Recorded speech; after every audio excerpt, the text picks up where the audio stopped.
আসসালামু আলাইকুম ওরহমাতুল্লাহি ওবারাকাতু। আপনারা দেখছেন মফিদি মিডিয়া, সাথে আছি আমি মনসুরুল হক মফিদি। আজ আমরা সরাসরি পবিত্র কোরআনুল কারিম থেকে একটি অত্যন্ত গুরুত্বপূর্ণ বিষয় শিখব। কোরআন হাদিস রিসার্চ করে একটি গুরুত্বপূর্ণ বিষয় শিখব, সেটি হচ্ছে সকল প্রকারের দুশ্চিন্তা পেরেশানি দূর করার তদবির, দোয়া ও আমল আমরা ইনশাআল্লাহ শিখে নিব। ঠিক আছে, তো আমি সুন্দর করে আপনাদেরকে বুঝিয়ে বলে দিব। যদি ভিডিওটি বুঝতে আপনাদের কোনো সমস্যা হয় অথবা সরাসরি এই 30 পারা কোরআনুল কারিম থেকে যে কোনো বিষয় শিখতে, জানতে, বুঝতে যদি আপনাদের প্রয়োজন হয়, তাহলে মফিদি মিডিয়ার প্রত্যেকটা ভিডিওতে সরাসরি আমার ফোন নাম্বার দেওয়া আছে। চাইলে আপনি বিশ্বের যে কোনো প্রান্ত থেকে সরাসরি কোরআনুল কারিম থেকে যে কোনো বিষয়ের তদবির করাতে, যে কোনো কাজ করাতে যোগাযোগ করে মনের কথাটা আমাকে জানাতে পারেন ইনশাআল্লাহ। আমি আমার ফোন নাম্বারটি, মোবাইল নাম্বারটি আপনাদেরকে একটু মুখে বলে দিচ্ছি, যাতে কোনো প্রতারক চক্র আমার ভিডিওতে অন্য কোনো নাম্বার ঢুকিয়ে আপনাদের সাথে 2 নাম্বারই করতে না পারে। ঠিক আছে, আমার নাম্বারটি, আমার এই একটি মাত্র নাম্বার, আর দ্বিতীয় কোনো নাম্বার নেই। ঠিক আছে, নাম্বারটি হচ্ছে 01725357513। দেখবেন মফিদি মিডিয়ার প্রত্যেকটা ভিডিওতে সরাসরি এই ফোন নাম্বার দেওয়া আছে ইনশাল্লাহ। ঠিক আছে, তো এই অনেকেই বলেন যে হুজুর আমি দুশ্চিন্তাগ্রস্ত। ঠিক আছে, এমনিতেই শুধু আমার দুশ্চিন্তা চলে আসে বা পেরেশানি আমার থেকে দূর হচ্ছে না, পেরেশানি একের পর একটা লেগেই থাকে।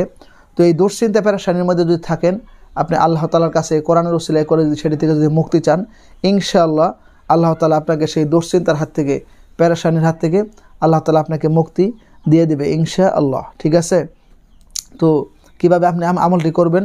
আপনি যে কোনো সময় অজু করে পবিত্র হয়ে, ঠিক আছে, আপনি আমলটি করতে পারবেন, অথবা 5 ওয়াক্ত নামাজের পরও আপনি আমলটি করতে পারবেন। ঠিক আছে, এই আপনি অজু করে কয়েকবার বেজর সংখ্যায় দরুদ শরীফ পাঠ করে আপনি এই দোয়াটা কমপক্ষে 10 বার করে কী করবেন? পাঠ করবেন। ঠিক আছে, কমপক্ষে 10 বার করে পাঠ করবেন, আর বেশি পাঠ করতে পারলে ভালো হয়। ঠিক আছে, 100 বার বা এরকম পাঠ করতে পারলে আর ভালো হয়। তো কমপক্ষে 10 বার করে কী করবেন? পাঠ করবেন। ঠিক আছে, এইভাবে সুন্দর করে বিসমিল্লাহির রহমানির রহিম, হাসবিয়াল্লাহু ওয়া নি'মাল ওয়াকিল, ইয়া হাইয়ু ইয়া কাইয়্যুম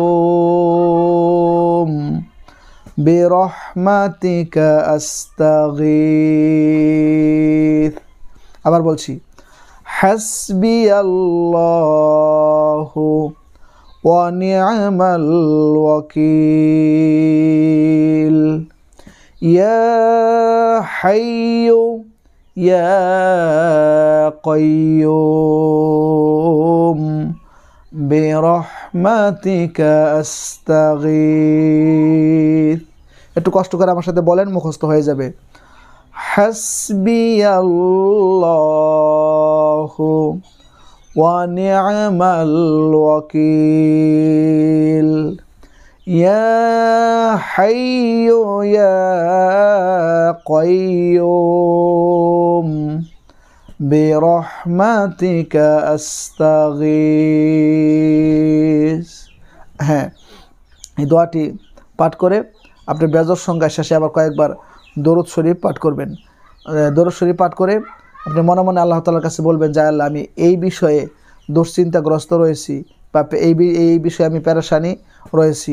আল্লাহ, এই দুশ্চিন্তা থেকে, এই পেরেশানি থেকে তোমার এই পবিত্র কোরআনুল কারিমের ওসিলায়, আল্লাহ তোমার এই কোরআনের ওসিলায় আল্লাহ তুমি আমাকে এই দুশ্চিন্তার হাত থেকে, তুমি আমাকে এই পেরেশানির হাত থেকে আল্লাহ তুমি আমাকে হেফাজত করো, আল্লাহ তুমি আমাকে মুক্তি দিয়ে দাও। ঠিক আছে, এই দোয়াটি দেখবেন করতে দেরি হবে, কিন্তু আল্লাহ তাআলা আপনাকে মুক্তি দিতে দেরি হবে না। ঠিক আছে, তো যদি ভিডিওটি আপনাদের কাছে সামান্য একটু ভালো লেগে থাকে, অবশ্যই ভিডিওটিতে একটি লাইক দিয়ে দিবেন, পারলে অন্যান্য সোশ্যাল মিডিয়াতে শেয়ার করে দিবেন, এবং সাবস্ক্রাইব করে অবশ্যই এই মফিদি পরিবারের সদস্য হয়ে আপনাদেরকে থেকে যাওয়ার জন্য বিনীতভাবে অনুরোধ করছি।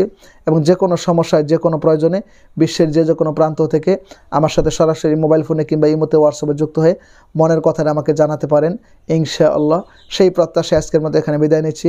আসসালামু আলাইকুম ওয়া রাহমাতুল্লাহি ওয়া বারাকাতুহু।